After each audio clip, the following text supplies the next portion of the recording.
بسم اللہ الرحمن الرحیم الحمد للہ والصلاة والسلام علی رسول اللہ اما بعد۔ سامعین اکرام، توکل کسے کہتے ہیں؟ توکل کا معنی ہے اپنا معاملہ اللہ رب العالمین کو سونپ دینا۔ ایک مومن اپنی پوری زندگی کے اندر توکل کرتا ہے۔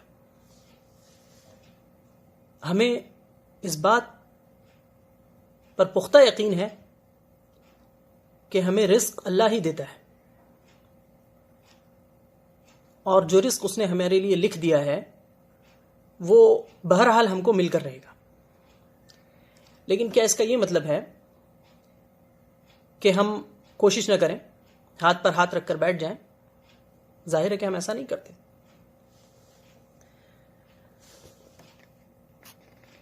ہم اپنی طرف سے پوری کوشش کرتے ہیں، اور اسی کو اسباب اختیار کرنا کہتے ہیں۔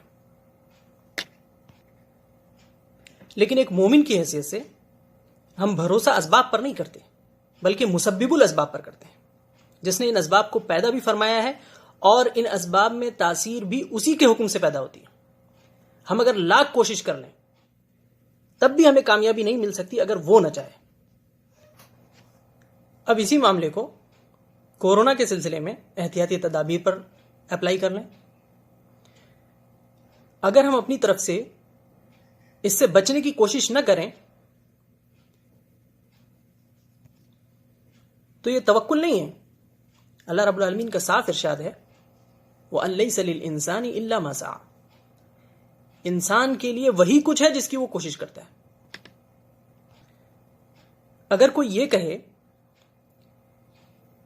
کہ تقدیر میں جو لکھا ہے وہ تو ہو کر رہے گا، پھر ہم کیوں بچنے کی کوشش کریں، تو یاد رکھیں کہ یہ تقدیر پر آدھا ایمان ہوگا، کیونکہ یہ تو صرف نتیجے کے مقدر ہونے پر ایمان ہوا، حالانکہ نتیجہ اور کوشش دونوں تقدیر کا حصہ ہیں۔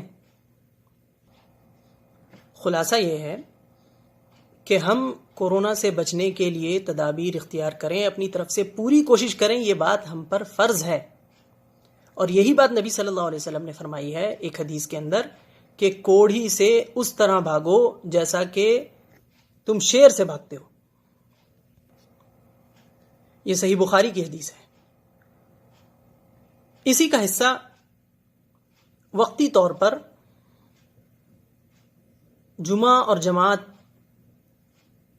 کو موقوف کر دینا ہے اور گھر کے اندر نماز ادا کر لینا ہے۔ مان لیجئے کہ اگر مسجد گرنے والی ہو تو کیا آپ اس کے اندر نماز پڑھیں گے اور اسے توکل کا نام دیں گے؟ بالکل اسی طرح جب ایک جگہ جمع ہونے سے ایک وبا کے پھیلنے کا خطرہ ہے اور لوگوں کی جان جانے کا خطرہ ہے تو اس سلسلے میں بھی احتیاط کرنا یہ ضروری ہے، اور یہ توکل کے خلاف نہیں ہے۔ تو کوشش تو کرنا ہے، لیکن توکل یہ ہے کہ ان کوششوں پر ہی پورا بھروسہ نہ ہو اور تکیہ ان کوششوں پر نہ ہو جائے۔ ہمارے دل کا تعلق اللہ رب العالمین ہی سے جڑا رہنا چاہیے۔ لہذا دنیاوی شرعی اسباب بھی اختیار کریں۔ دنیاوی اسباب بھی شرعی ہوتے ہیں، اس کے ساتھ ساتھ جو دین نے ہمیں اسباب بتائے ہیں ان کو بھی اختیار کریں۔ یعنی جو غیر مادی اسباب ہیں ان کو بھی ہمیں اختیار کرنا چاہیے، جس کے اندر سب سے پہلا سبب دعا ہے۔ زیادہ سے زیادہ دعا کریں، ایک عام انداز سے بھی، اور کچھ مخصوص دعائیں بھی ہیں جو نبی صلی اللہ علیہ وسلم نے ہمیں سکھائی ہیں۔ مثلا گھر سے نکلنے کی دعا، بسم اللہ توکلت علی اللہ ولا حول ولا قوت الا باللہ، اللہ کے نام سے میں نے اللہ پر بھروسہ کیا، اور کوئی طاقت اور کوئی قوت نہیں ہے مگر اللہ ہی کی توفیق سے، اسی کی جانب سے۔ اس دعا کے بارے میں نبی صلی اللہ علیہ وسلم فرماتے ہیں کہ جو شخص گھر سے نکلتے وقت اس دعا کو پڑھ لے گا تو اس کو ہدایت دے دی گئی، اس کی کفایت کر لی گئی، اور اس کی حفاظت کی جائے گی۔ یہ حدیث کے اندر وعدہ کیا گیا ہے۔ اسی طریقے سے ایک دعا ہے، بسم اللہ الذی لا یضر مع اسمہ شیء فی الارض ولا فی السماء وهو السمیع العلیم، اللہ کے نام سے کہ جس کے نام کے ساتھ زمین اور آسمان کی کوئی چیز بھی نقصان نہیں پہنچا سکتی، اور وہ سننے والا اور جاننے والا ہے۔ حدیث میں آیا ہے کہ جو شخص صبح میں 3 مرتبہ اس دعا کو پڑھتا ہے، شام تک اس کو کوئی چیز نقصان نہیں پہنچا سکتی۔ جو شخص شام میں اس کو 3 بار پڑھتا ہے، صبح تک اس کو کوئی چیز نقصان نہیں پہنچا سکتی۔ اسی طریقے سے دیگر اوراد ہیں۔ آیت الکرسی کے بارے میں ہے کہ جو رات میں اسے پڑھ کے سوئے اس کی حفاظت کی جاتی ہے شیطان سے، اور آیت الکرسی ہر نماز کے بعد پڑھنا بھی مسنون ہے۔ آیت الکرسی کو اگر ہم سمجھ کر پڑھیں تو اس کے اندر اللہ رب العالمین کی صفات کا بیان ہے۔ اس پر غور کرنے سے، ان صفات پر غور کرنے سے ہمارا ایمان مضبوط ہوتا ہے، یقین پیدا ہوتا ہے اور توکل میں اضافہ ہوتا ہے۔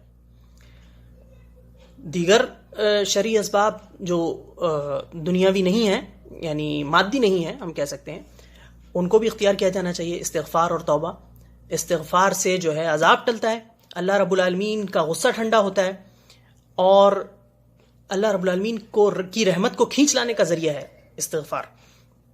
اسی طریقے سے زیادہ سے زیادہ صدقات اور خیرات کرنا، یہ بھی اللہ رب العالمین کے غصے کو ٹھنڈا کرنے کا سبب ہے اور بلاؤں کو ٹالنے کا ذریعہ ہے۔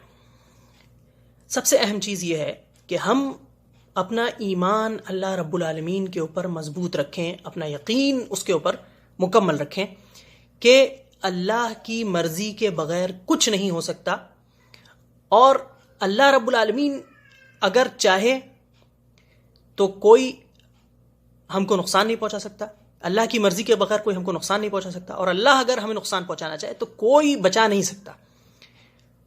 لہذا ایسا نہیں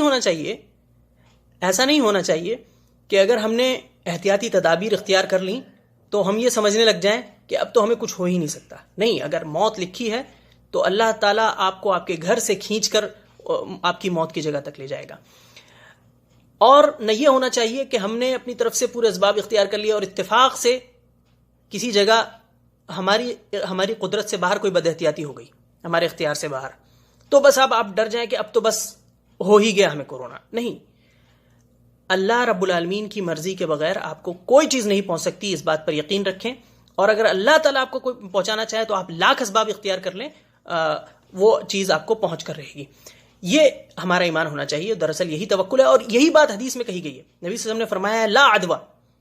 علماء بیان کرتے ہیں اس حدیث کا معنی کہ اللہ کی مرضی کے بغیر کوئی بیماری متعدی نہیں ہوتی، کوئی بیماری اللہ کی مرضی کے بغیر ایک شخص سے دوسرے شخص میں منتقل نہیں ہو سکتی۔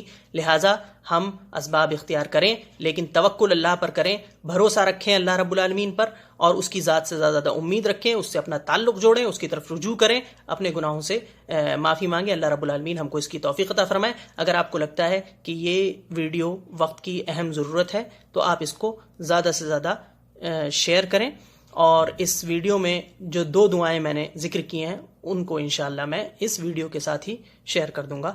وآخر دعوانا الحمدللہ رب العالمین، والسلام علیکم ورحمۃ اللہ وبرکاتہ۔